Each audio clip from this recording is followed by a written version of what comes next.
Hello everyone, welcome back to my channel English with Anjan. Friends, in today's class we are going to discuss as if और as though. Friends, as if या फिर as though इन दोनों का same ही meaning होता है, मानो या फिर जैसे। अब ये मानो या जैसे क्या होता है?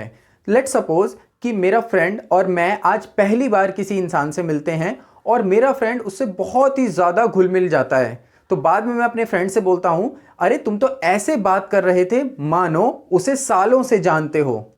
Let's take one more example. मान लीजिए मैं मार्केट में हूं और वहां एक आदमी आता है जिसने बहुत ही अच्छे ब्रांडेड कपड़े पहने हैं, गोल्ड चेन पहनी है, बहुत बड़ी गाड़ी में है, उसके पीछे सिक्योरिटी गार्ड्स चल रहे हैं। तो मैं कहता हूं, अरे ऐसा लगता है मानो वो बहुत ही ज़्यादा अमीर आदमी है। तो फ्रेंड्स, इसी तरीके की सिचुएशंस को दर्शाने के लिए हमें एज इफ या फिर एज दो का यूज़ करना चाहिए। तो फ्रेंड्स, आइए इसका रूल देखते हैं। इसका रूल क्या होता है? तो फ्रेंड्स, इसका जो रूल होता है इसमें सबसे पहले फर्स्ट टेंस मींस जो भी हमारी पहली सिचुएशन होगी, जो हमारा पहला सेंटेंस होगा, पार्ट होगा हमारे सेंटेंस का, उसको हम फर्स्ट टेंस मतलब जो भी वो होगा, present, past, future, indefinite, continuous, जिसमें भी वो बन रहा होगा हम उसको उसके थ्रू ही बना देंगे। इसलिए मैंने यहां पर फर्स्ट टेंस लिखा, कोई पर्टिकुलर रूल नहीं लिखा। प्लस एज इफ या फिर एज दो, इन दोनों में से आप किसी भी चीज का यूज कर सकते हैं। एज इफ का भी कर सकते हैं और एज दो का भी कर सकते हैं। But friends, remember one thing कि जो एज इफ है ये ज्यादा यूजेबल है, ज्यादा यूज करते हैं लोग इसका। एज दो का यूज हम बहुत ही कम करते हैं। रिटन में, स्पोकन में सबसे ज्यादा यूज एज इफ का ही होता है। प्लस पास्ट टेंस और प्रेजेंट टेंस। फ्रेंड्स, इस रूल के अंदर, इस पूरे रूल के अंदर सबसे ज्यादा जो समझने वाली बात है वो यही है। और एक्चुअली सिर्फ यही एक सिचुएशन है जिसमें स्टूडेंट्स कंफ्यूज होते हैं। तो इसको हमें ठीक से समझना है कि पास्ट टेंस हम कब यूज करते हैं और प्रेजेंट टेंस हम कब यूज करते हैं। तो देखिए, मैंने यहां लिखा हुआ है पास्ट टेंस का यूज हम करते हैं अनरियल सिचुएशन में। अब ये अनरियल सिचुएशन क्या होती है? तो फ्रेंड्स, जो मैंने आपको फर्स्ट एग्जाम्पल दिया था कि किसी इंसान से हम पहली बार मिले और मेरा फ्रेंड उससे बहुत ज्यादा घुल मिल गया, तो वो जो सिचुएशन थी कि उससे घुल मिल गया और ऐसा लग रहा था मानो वो उससे सालों से जानता हो। तो क्या वो उसे सच में सालों से जानता था? नहीं, मैंने पहले ही बोला था आज हम पहली बार किसी इंसान से मिले। तो वो जो सिचुएशन थी वो अनरियल थी। तो जो अनरियल सिचुएशन होगी उसके लिए हम पास्ट टेंस का यूज करेंगे। अब रियल सिचुएशन कौन सी होगी? जो मेरा सेकंड एग्जांपल था कि वो जो आदमी था जिसने बहुत अच्छे कपड़े पहने थे, गोल्ड चेन पहनी थी, बड़ी सी गाड़ी थी, उसके पीछे सिक्योरिटी गार्ड्स चल रहे थे, तो उसे देखकर मुझे लगा कि वो बहुत ही अमीर आदमी है। तो क्या वो सच में अमीर आदमी था? हाँ, 99% चांसेस थे कि वो सच में अमीर आदमी हो। तो वहां पर जो सिचुएशन थी वो रियल सिचुएशन थी, वो सच में अमीर आदमी था। तो वहां पर मैं प्रेजेंट टेंस का यूज करूंगा। आई होप आपको अनरियल और रियल सिचुएशन के बीच का डिफरेंस पता चला होगा। आइए कुछ एग्जांपल्स लेते हैं जिससे आपको ये सिचुएशंस और ठीक से क्लियर हो जाएंगी। तो पहला एग्जांपल है, वह तो ऐसे बात कर रहा था मानो मेरा बॉस हो। मान लीजिए फ्रेंड, आज मेरे ऑफिस में कोई इंसान आता है पहली बार, मैं उसे जानता नहीं हूं, ना वो मेरा कोई सीनियर है, बट वो मुझसे ऐसे बात कर रहा है मानो मेरा बॉस हो। बट क्या वो मेरा बॉस है? नहीं। तो इसे हम कैसे बनाएंगे? वह तो ऐसे बात कर रहा था। देखिए, ये पास्ट कंटिन्यूअस हो गया, पास्ट कंटिन्यूअस से बना देंगे, he was talking to me in such a manner. अब यहां पर किससे जोड़ दूं? मानो, एज इफ वह मेरा बॉस हो। अब यहां पर सिचुएशन क्या है? ये अनरियल, वो मेरा बॉस नहीं है।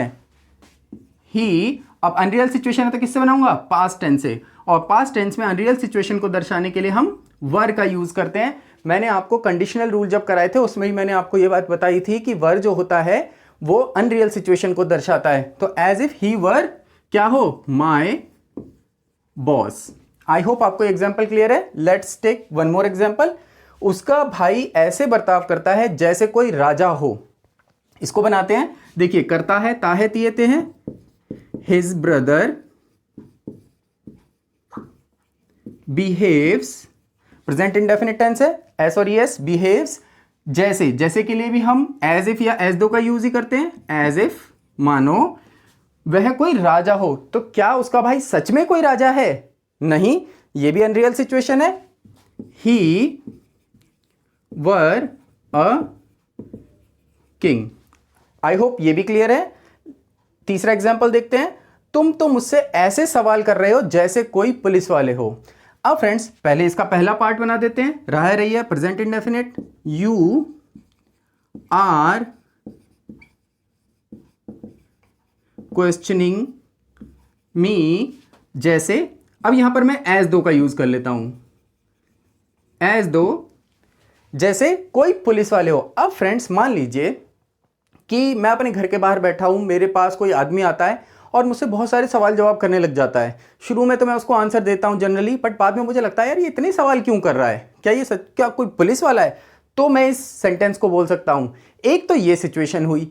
दूसरी सिचुएशन ये हुई, मैं एक क्रिमिनल प्रवृत्ति का आदमी हूं और मैं कहीं बैठा हूं, मुझसे कोई आदमी क्वेश्चन करने लग जाता है, क्वेश्चनिंग करता है, बहुत सारे सवाल पूछने लग जाता है।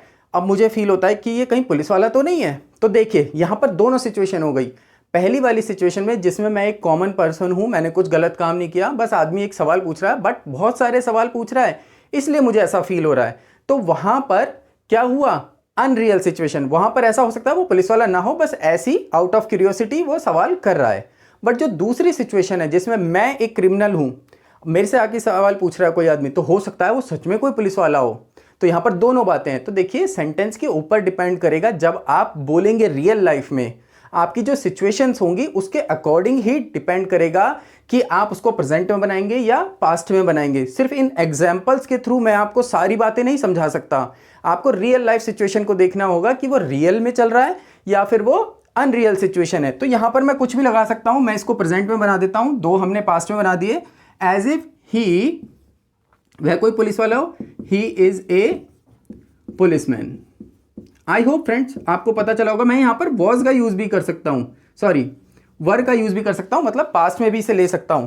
सिचुएशन के ऊपर डिपेंड करेगा।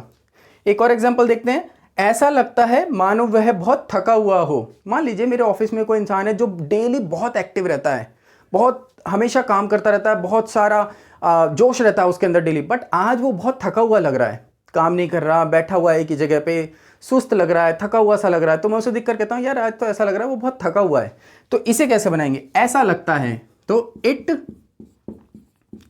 सीम्स, मानो एज इफ से जोड़ दिया हमने, वह बहुत थका हुआ हो। तो क्या वो आदमी सच में थका हुआ है? हाँ, ये रियल सिचुएशन है, वो काम नहीं कर रहा, वो ऐसा लग रहा है थका हुआ है और वो सच में थका हुआ है। तो ये किस में बनेगा, जो रियल सिचुएशन है प्रेजेंट में बनेगी। He is dead tired. बहुत ज्यादा थके होने को वेरी टायर्ड या फिर डेड टायर्ड भी बोल सकते हैं। आइए एक एग्जांपल और लेते हैं। मान लीजिए मैं कहता हूं अरे वह तो अपनी बीवी से ऐसे व्यवहार करता है जैसे मानो वो उसकी नौकरानी हो। तो फ्रेंड्स यहां पर आप कौन सी सिचुएशन देखेंगे, वो रियल सिचुएशन है या अनरियल सिचुएशन है? वो अनरियल सिचुएशन है। क्यों? क्योंकि है तो वो उसकी वाइफ, बट वो उससे ऐसा व्यवहार कर रहा है मानो उसकी नौकरानी हो। तो वो उसकी नौकरानी नहीं है, वाइफ है, बट उसका व्यवहार गलत है। तो इसको हम कैसे बनाएंगे, he behaves with his wife as if she were his servant. तो इस तरीके से हम इसको पास्ट में बना देंगे, ये इसकी अनरियल सिचुएशन हो जाएगी। आई होप फ्रेंड्स आपको ये रूल ठीक से समझ में आया होगा और अब आप इनको लेकर बिल्कुल भी कंफ्यूज नहीं होंगे। तो फ्रेंड्स अगर आपको मेरी वीडियोस अच्छी लगती है, आपको मेरा पढ़ाया हुआ समझ में आता है, तो please like, share and subscribe the channel. So that's it for today, see you in next class.